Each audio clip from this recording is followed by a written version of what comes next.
নিত্যানন্দ নিত্যানন্দ যেন ওই গোল ঘুড়ির কাছে গিয়ে তুমি দাঁড়াতে পারবে, কিন্তু ওই নিত্যানন্দের কাছে তুমি দাঁড়াতে পারবে না। কেন? ওই নিত্যানন্দের হওয়া লাগলে হরি বল হরি বল হরি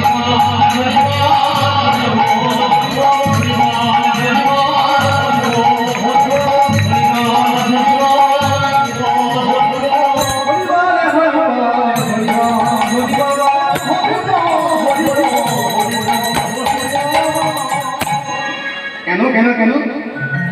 ওই নিত্যানন্দ হলেন শঙ্কর্ষণ, নিত্যানন্দ হলেন শঙ্কর্ষণ।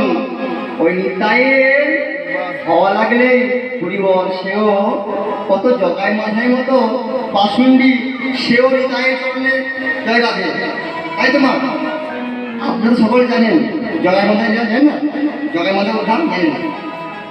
মাথায় যখন নিত্যানন্দের যখন কপাল আঘাত করলেন,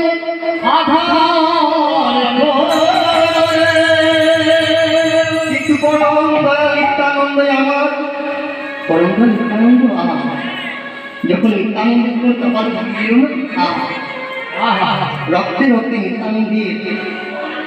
নিত্যানন্দের রক্ত সঙ্গে সঙ্গে বড় সুন্দর জানতে পেলেন আমার দাদা এই হয়েছে। সঙ্গে সঙ্গে মহাপ্রভু এসেছেন, এসে সঙ্গে সঙ্গে সুদর্শনকে আহ্বান করলেন। কিন্তু পরম দয়াল নিত্যানন্দ তো তিনি যে করুণাময়, তার মতো পরম দয়াল নিত্যানন্দ আর কি হবে? তিনি বলেন না ভাই, আমরা যে প্রতিজ্ঞা করেছি, এবি অস্ত্র না ধরিব, প্রাণে কারে না মারিব, প্রেম দিয়ে চিত্ত শুদ্ধি করিব শুনি। তাই না ভাই না, তখন